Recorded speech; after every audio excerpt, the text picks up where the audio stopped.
This video is about citation and acknowledgement. It corresponds to section 7.13 of the Applied Analog Electronics textbook. Now, citation and acknowledgement are the way that people avoid charges of plagiarism. Plagiarism is claiming somebody else's work as your own, and it is the most serious academic sin. Now, that sounds like, okay, this is all a legalistic thing. But in fact, it's not. Citation is primarily there as a way for people to dig deeper into what you have to say, to use your work as a starting point for exploring what else has been written on a subject. It also provides you some backup for, well, okay, there's a mistake here, but it's not my mistake, because I was basing my work on this other stuff, and that clearly says, okay, the mistake was in somebody else's work, not in mine. So it's a cover your ass thing, as well as courtesy to other scholars.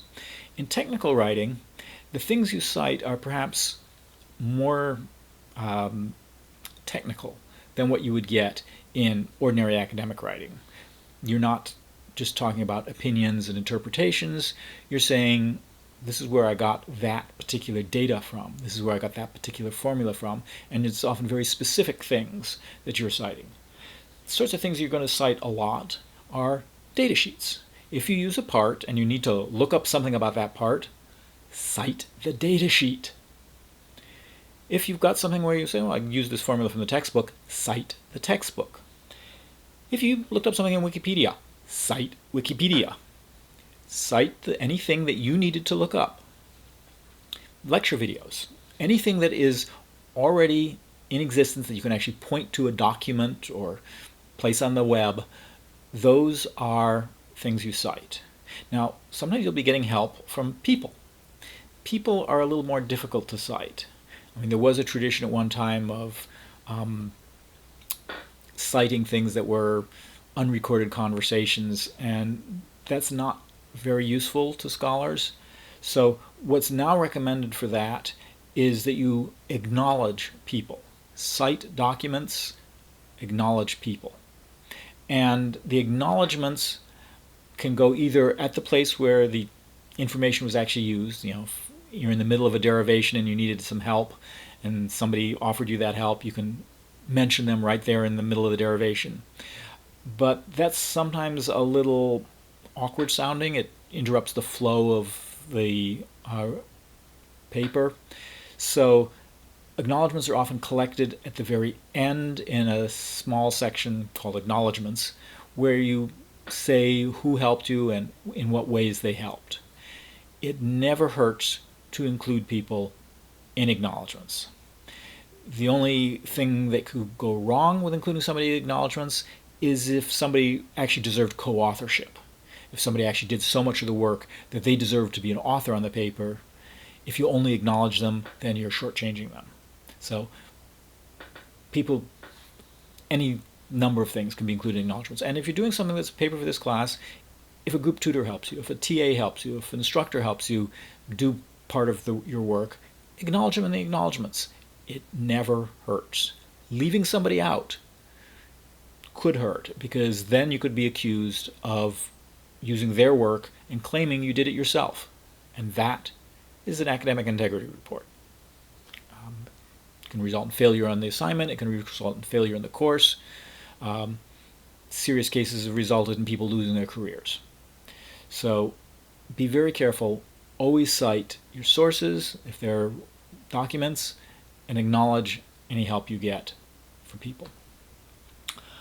Okay. Oh, another thing that you might want to cite, and this one's not such a hard line, is that if you use a software tool, like you use GNUplot to do plotting, you use Draw.io to make a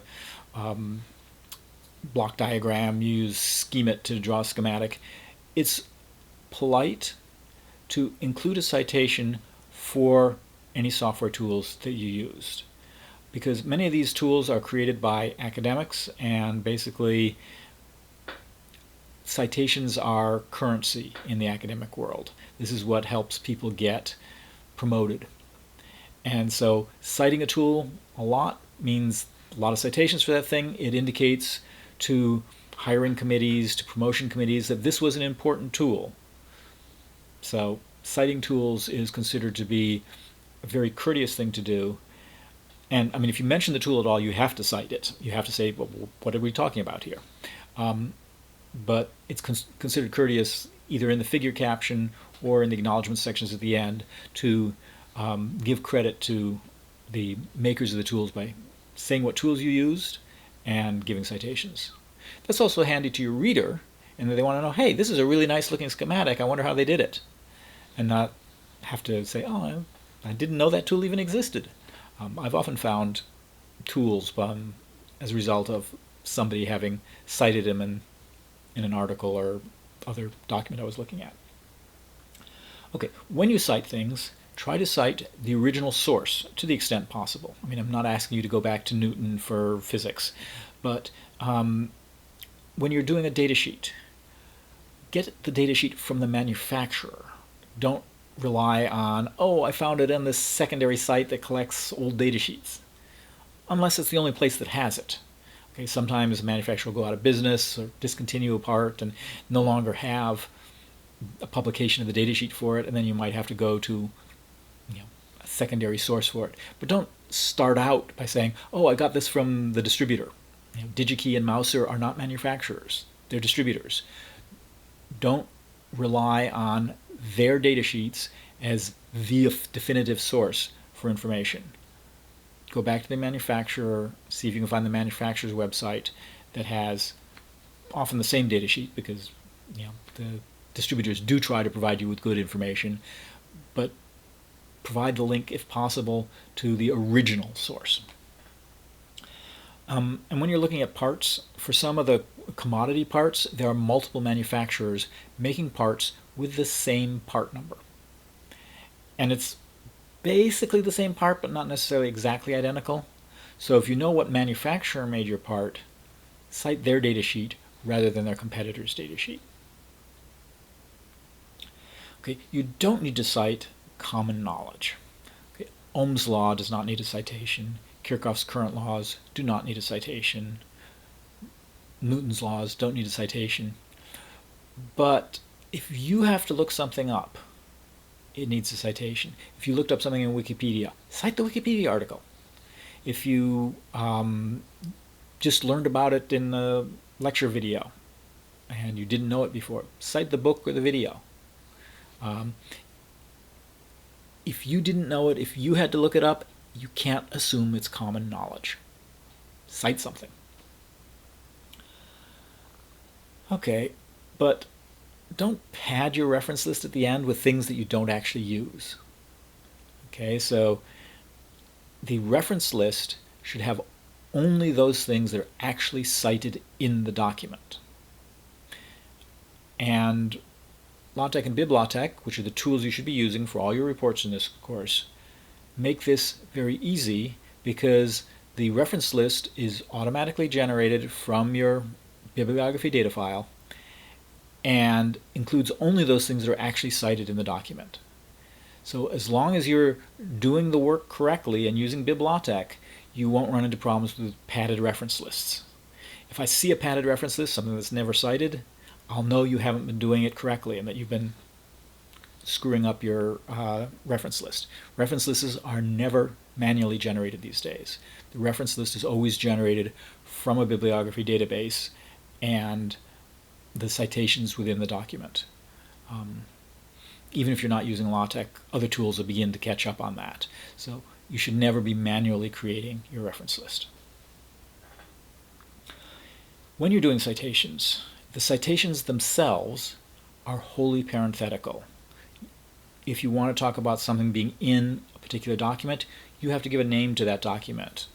In the textbook, something like that. You can't just say in square bracket 7, because the square bracket 7 thing doesn't exist in the sentence. It is an add-on that's just parenthetical. It just decorates the sentence to indicate where the sentence came from, or where the information in the sentence came from.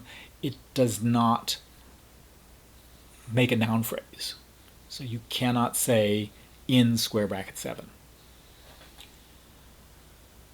Okay, figures and tables, quite often you're going to take something where you've seen something and you redraw it a little bit, modify it a little bit, put it in your document. You must explicitly acknowledge that source. Citation isn't enough. In the figure caption, you must say, this figure redrawn from, this figure adapted from, and then say where you got it from. Citation alone is not sufficient to avoid a charge of plagiarism. You must have explicit acknowledgement of anything that's copied. And adapting, that's to say, redrawing and modifying a little bit, is still requires explicit acknowledgement at the very place where you do it, so in the figure caption. If you do copy a figure exactly, then you must say this figure copied from. Adapted means you made some modification. Copied is you copied it. And you shouldn't be doing much copying of things in this course. You should be drawing your own schematics. You should be drawing your own block diagrams.